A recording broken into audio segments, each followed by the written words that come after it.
Hi folks, this video is going to be a little review on what I stock for masks and why, and my opinion of different types of them. Hi folks, starting at the bottom end of the protective spectrum, we're all very familiar with these. Obviously with COVID and everything else, at one point they were flying about the streets like confetti. So I stock, well, boxes upon boxes of these. This one, it says on it ASTM, and it's got a standard code and a level. So that means the American Society of Testing Materials.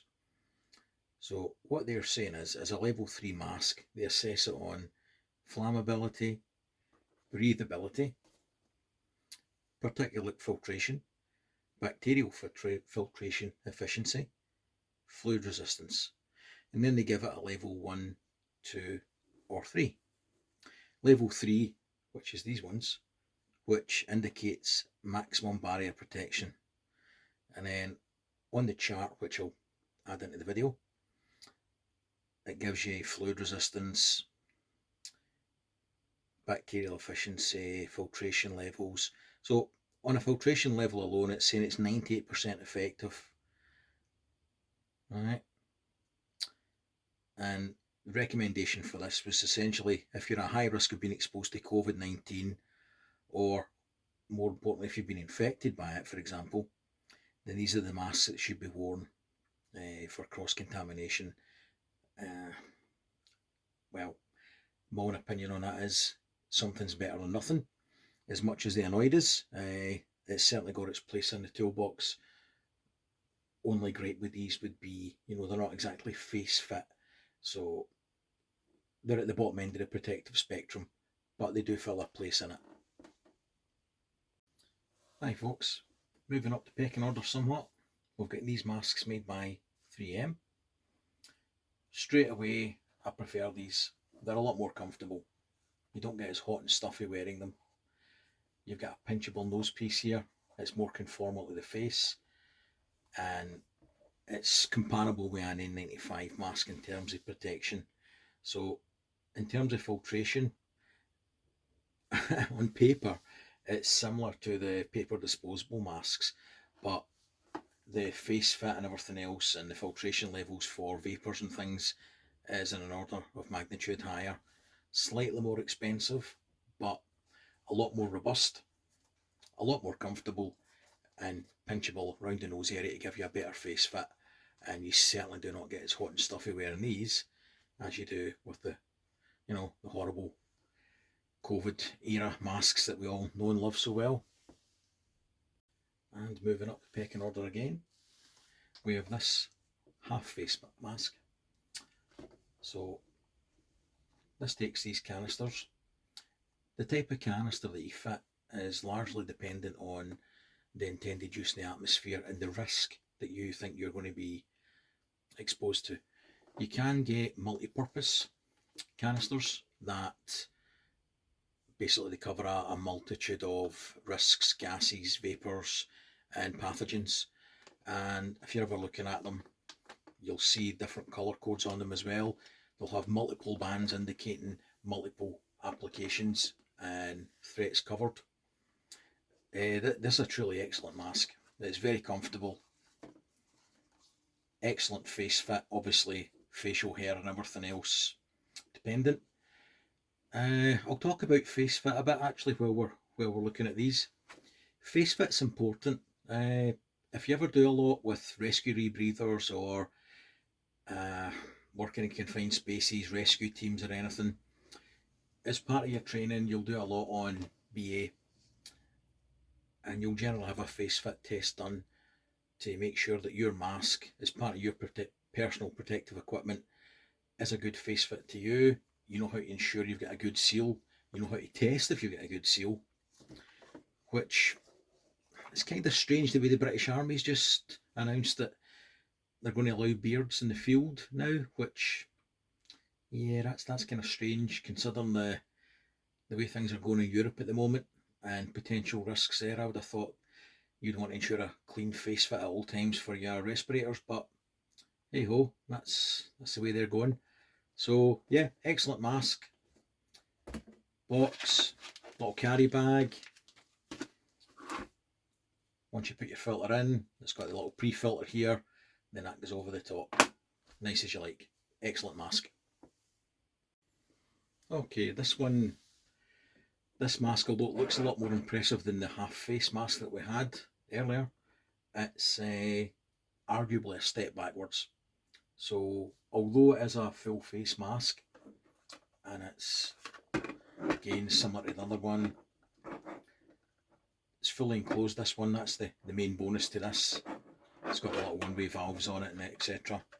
And it uses two disposable cartridges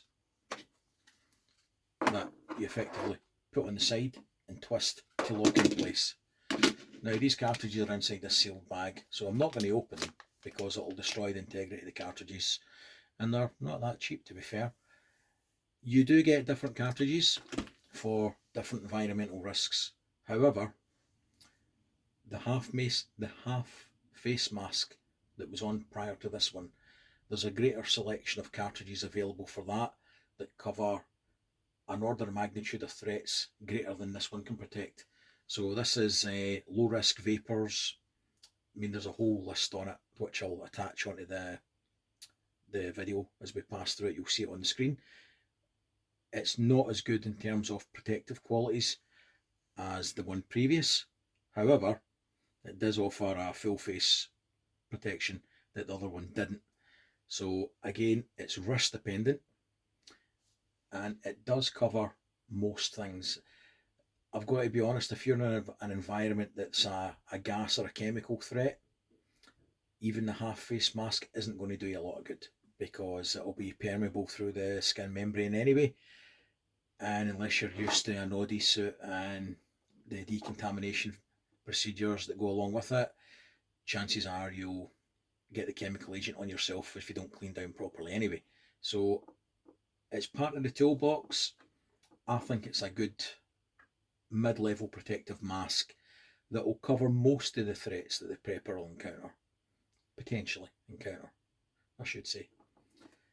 Comes with basic set of filters, pre-filters, protective outer covers, handy dandy little bag, and the mask itself's reasonable quality for the price point. Okay folks, last but not least, here we have a full threat spectrum gas mask that, canister dependent obviously, will cover most of the gamut of potential threats that anyone's ever likely to encounter, be that chemical, biological, radiographical. So it'll cover the full NBC spectrum dependent on the canister you fit. It takes standard 40mm canisters. Like I showed on the one earlier, they all come in different grades and they'll be colour coded as well, and little bands on them. The more bands, the more potential threats it will cover. If it's an atmosphere with an oily antagonist, they will clog up the filters in short order. The filter that you have will have a service life, and depending on the nature of the threat you're exposed to, some chemical agents will degrade the effectiveness of it quicker than others. It's a mid price point mask this. It's reasonable quality and it will pretty much protect from everything. Again, caveat being canister dependent.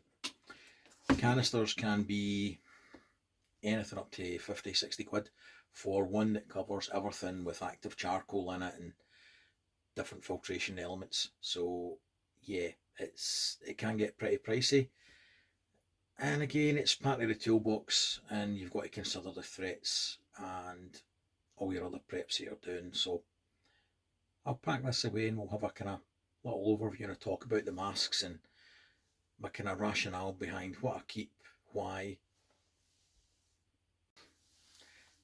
So I suppose when you look at all of these things, and part of prepping life is, I watched the video the other day with Steve, and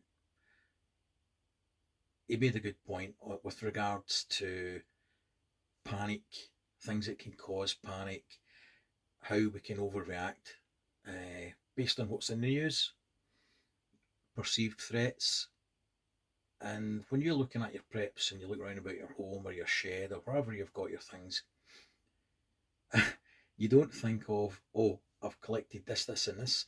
That's great. You only look at what you don't have. And then it tends to promote a bit of worry and panic.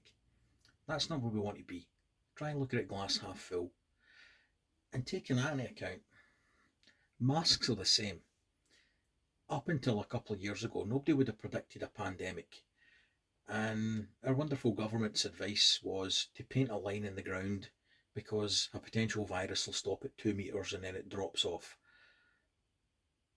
Yeah, call me a bit cynical. I didn't really put a lot of faith in that, the whole social distancing thing. But that being as it said, the masks give a lot of comfort to people.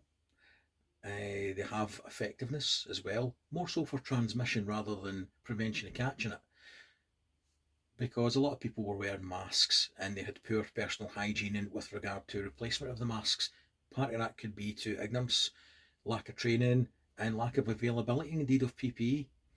So rather than disposing the masks in a timely fashion after using the appropriate decontamination or cleaning procedures, that wasn't followed and you were literally reinfecting yourself by putting a dirty mask on and off. So when you're looking at your masks, you've got to consider the threat that you're trying to protect from. And then, like everything in life, price has got to come into it. If you're stocking up on a family worth of these, right, you could pretty much buy a small, reasonably priced power pack for that. By the time you buy the gas canisters, you could buy a power bank, little Jackery, EcoFlow River. Whereas you could get a box of these for a fraction of the price. Arguably, for most threats that you'll encounter, this will do the job. This is pretty much would do the job. Call me cynical, I don't tend to go in for the bangs and the bombs. Most people where they live, if somebody was to drop a big radioactive x-ray machine on top of us and we're all glowing in the dark, then all that'll do is melt and stick to you, right? Now it does have a place. It's got a price point to go with that place, but for most of us, this is where you want to be. This is a price point, the reasonableness test. What's reasonable with the threats that's out there? Bear in mind that most people don't have any training in rebreathers, BA gear, anything like that, including the associated changing of the cartridges, face fits and everything else. When you take all that into account and the potential risks, that's perfectly sufficient. Now, I'm being a bit of a hypocrite because I've got all of these as well, but that's for younger family members as well, who this would be potentially a better fit for a small person who you want to make sure it's on, you want to look after a small loved one. The adults generally put this on, pinch it, you've got no facial hair, no problems, and you're changing them regularly with clean hands when you're putting them on and off. I think that's where you want to be. If price is no object and it gives you more comfort to have this and you've got the right cartridges and you're somewhat proficient in its use, you practice it, you practice the good cleanliness application, you know how to do face fit tests, etc., then yeah, by all means, these are at the top end of the spectrum and the top end of the budget. But again, it's a toolbox, it's a risk assessment, and you've got to decide for your financial circumstances and how you're assessing the risks where you want to be. So I've got an array of different ones for potential different threats, and that's kind of my rationale for what I've got and why I've got it. But if you've got any questions, please stick them in the comments. Assuming you've stayed awake to the end of this, if you could like or subscribe, my channel's fairly new and it's a fledgling channel. Your support's always appreciated. Thanks folks, bye bye.